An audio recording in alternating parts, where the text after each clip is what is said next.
లేకపోతే చైర్ ఇక్కడేంటి కూర్చొని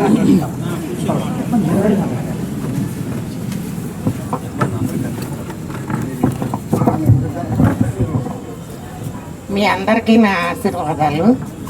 నేను చెప్పేది ఏంటంటే, మాకు చిన్నతనంలోనే మ్యారేజ్ అయిపోయింది. ఆయనకి 21వ సంవత్సరం, నాకు 12వ సంవత్సరం అయిపోయిందండి. మా నాన్నగారు సబ్స్పెక్ట్ చేసేవారు. అయితే మాకు తెలియని విషయంగా, తెలియని రీతిగా దేవుడు మాకు 10 మంది బిడ్డలు ఇచ్చారు. ఫస్ట్ బిడ్డను దేవుడు తీసుకున్నాడు.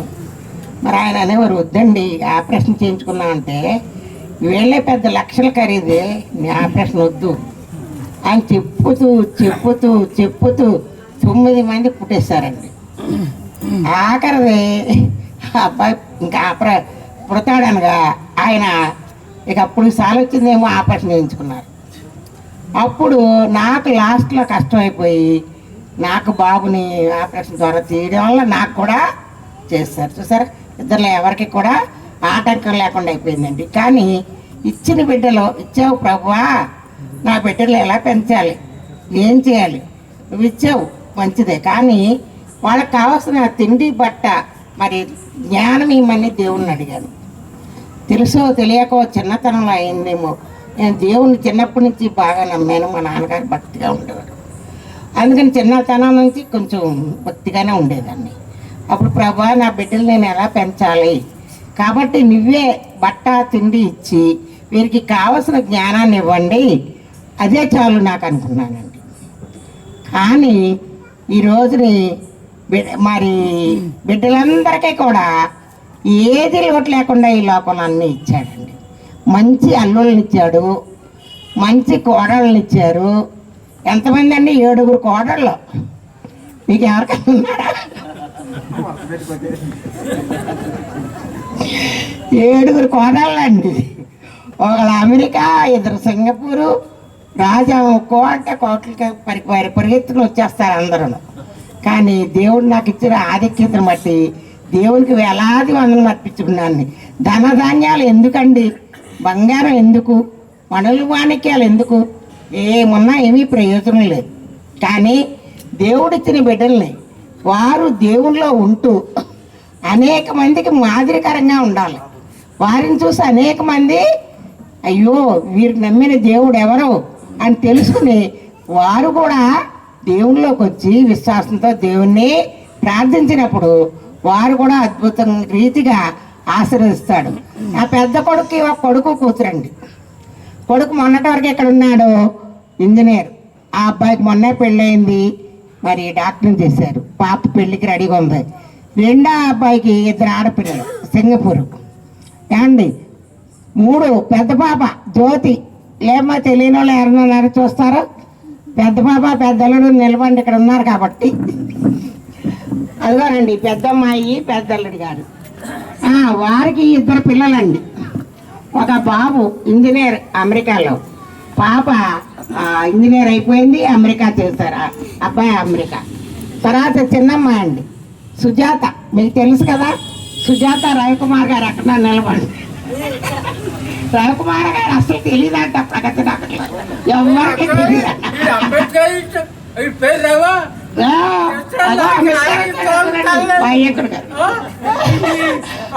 ఆయనకి మరి ఒక పాప అండి ఇంజనీర్ డాక్టర్ చదువుతుంది.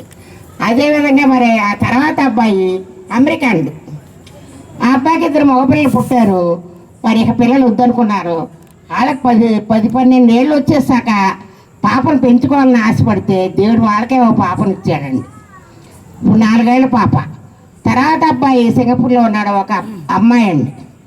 తర్వాత అబ్బాయికి ఒక అబ్బాయి పాస్టర్గా నేను ఆలోచన చేశానండి. వీళ్ళందరూ డాక్టర్లు యాక్టర్లు అంటున్నారు, తండ్రి నువ్వు ఇంత ఆశీర్వదించావు, ఒక్క బిడ్డ అయినా దేవుని వైపు చూసి పాస్టర్ అవుతే వాళ్ళు ఎంత బాగుండును అని మనసులోనే తలపోసుకున్నాను.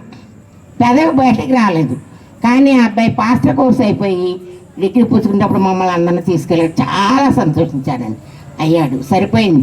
మ్యారేజ్ నేను చేసుకొని వచ్చే తమ్ముళ్ళు చేయమన్నాడండి. కానీ ఆ వరుస సక్రమంలో అయిపోయినాయి. అయిపోయిన 4-3 సంవత్సరాలకి అమ్మా నేను పాస్టర్గా చేస్తానని. పాస్టర్గా చేయడం అంటే నీదో పూల బాట మీద నడవడం కాదు, చాలా కష్టం. ముళ్ళ బాట మీద నడవాలి, చెప్పిందే చెయ్యాలి, చేసిందే చెప్పాలి, యథార్థ హృదయం కలిగి ఉండాలి, అసలు ద్వేషాలు కక్షలు ఏమి ఉండకూడదు, స్వార్థం ఉండకూడదు. ఆ రీతిగా నువ్వు చేస్తేనే పాస్టర్గా చెయ్యి, లేకపోతే వద్దు. మరి నువ్వు ఆలోచించుకుని చూడు అని చెప్పాను. అయినప్పటికీ నిలదొక్కుని చేస్తున్నానండి బాబు. తర్వాత మిగతా వాళ్ళందరూ ఉద్యోగాలు చేస్తున్నారు. కాబట్టి 3 కోడళ్ళేమో, ఒక ఆవిడ నర్సు, ఒక ఆవిడ ఇంజనీరు, ఒక అమ్మాయి ఎంఏ చదివింది, పెద్దవాళ్ళు 3, చిన్నవాళ్ళు 4 డాక్టర్ చేస్తున్నారు. కోడళ్ళందరూ చాలా నమ్రత గల వాళ్ళండి, నెమ్మదస్తులు. మరి ఏమీ నాకు కష్టం కలగనివ్వరో, ఏ పని చేయనివ్వరో. నేను ఎందుకంటే పని చేసి ఉన్నానేమో, చేయాలని అనిపిస్తుంది నాకు. కానీ వాళ్ళు ఎవరు నన్ను పని చేయనివ్వకుండా ప్రేమగానే చూసుకుంటారు. అలాగే అల్లుళ్ళు కూతుళ్ళు కూడా ప్రేమగానే చూసుకుంటారండి. కాబట్టి ఈ బిడ్డలందరికీ కూడా పిల్లలు దేవుడు ఇచ్చాడు, వారిని కూడా ఆశీర్వదించాడు. ఎప్పుడైతే మనం దేవుని యందు ఉంటామో, యథార్థ జీవితం జీవిస్తామో, ఆయన కన్నుల్లోంచి ప్రతిదీ చూస్తూ ఉంటాడు. ప్రతి విషయాన్ని మన ఆలోచన రాకమునిపే ఆయనకు తెలుసు, నోటి మాట రాకమునిపే ఆయన తెలుసు. కాబట్టి మన హృదయాలను పరిశీలించే దేవుడు ఆయన ఆశీర్వాదాలు అనేకమైన కుమ్మరిస్తాడు. అడిగిన వారికి అడగని వారికి కూడా ఆయన ఆశీర్వాదాలు ఇవ్వడానికి సిద్ధంగా ఉన్నాడు. రండి అనిల్ కుమార్, రండి ముందుకు రండి. మరి అనిల్ కుమార్కి లేట్గా పుట్టాడండి బాబు. తీసుకురండి పెద్దగారిని. ఆయనే దేశరత్న గారు ఇప్పుడు ప్రస్తుతం. అనిల్ కుమార్ గారికి లేట్గా పుట్టాడు బాబు. ఆయనే దేశరత్న గారండి. దేశరత్న్ ఏం పేరంటే అద్విత్ అని చెప్తాడండి. అద్విత్ ఏం పేరమ్మా? అద్వితే కాదండి, నోరు తిరగదు. ఆ కారు పేరు కూడా చెప్పేస్తాడు. నీ కారు పేరు ఏంటమ్మా? డబ్ల్యూ.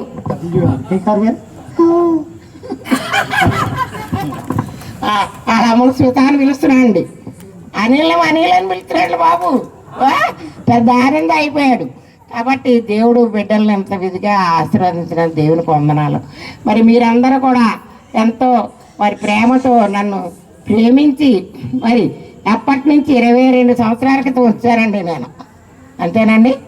పాపను తీసుకొచ్చాను, మా చిన్న పాపని చంటి పిల్లతో వచ్చాను. అప్పటి నుంచి నాకు ఈ పరిచయం ప్రకటన. అక్కడ పెద్ద పాప ఉండేది ఆ చివర, మా వదిన గారింటి కాడ, పిల్లోళ్ళ ఇంటి కాడ. అక్కడి నుంచి ఇక్కడికి అర్ధరాత్రి అయినా నడిచేస్తుందండి, భయపడేదాన్ని కాదు. ఇప్పుడు కొంచెం నాడు వెళ్ళకపోతున్నాను. కానీ మేము దేవుని అందు ఉండబట్టి మా బిడ్డలు కూడా దేవుని అందు ఉన్నారు. అందరూ కూడా బాగా ఆశీర్వదింపడ్డారు. ఇప్పుడు అమెరికా వెళ్తే ప్రతి పాస్టర్ గారు కూడా బాబుగా ఇంట్లో ఆతిథ్యం వస్తాడు. అలాగే సింగపూర్ కూడా వెళ్తూ ఉంటారు. మరి మా బిడ్డలు ఎక్కడ ఉన్నప్పటికీ ఆయన సేవ చేసుకుంటూ, ఆయనలో నడుచుకుంటూ, మరి ఆయన సన్నిధి ఆయన వైపు చూసుకుంటూ ఉండాలని, మరి ఎల్లప్పుడూ కూడా మనల్ని చూసి అనేక మంది మాదిరిగా ఉంటూ, మనల్ని చూసి వాళ్ళు నన్ను చూసి ఒక ఆవిడ బాప్తిసం తీసుకున్నారండి. మీరు నమ్ముతారో లేదో, మా ఇంటి దగ్గర నేను ప్రార్థన చేసుకున్నాం, బైబిల్ చదువుకున్నాం, రాత్రులు చూసి సహాయానికి వచ్చి ఆవిడ కొన్నాళ్ళ యొక్క వాక్యం నేనే చెప్పలేదు. ఆవిడే నేను ఇక్కడికి వచ్చేసాక నేను బాప్తిసం తీసుకుంటానని చెప్పి బాబుతో చెప్తే ఇంకో పాస్టర్ గారిని తీసుకొస్తే బాప్తిసం తీసుకున్నారు. అలాగే చాలామందికి బాప్తిసం ఇప్పించారనుకోండి, చెప్పకుండా బాప్తిసం తీసుకున్నారండి. అలాగే ఈ చిన్న పాప సీరియస్ అయినప్పుడు డాక్టర్ గారు అన్నారు, ఈ అమ్మాయి చనిపోవస్తుందమ్మా, కానీ టీచర్ గారు మీరు ప్రార్థన వల్ల బ్రతికిందాయమ్మా అన్నారు. కనుక అలాంటి సాక్ష్యాన్ని మనం సంపాదించుకోవడానికి కష్టపడి మన దేవునిలో ఉంటూ మన బిడ్డల్ని నడిపించుకుంటూ ఉండాలని.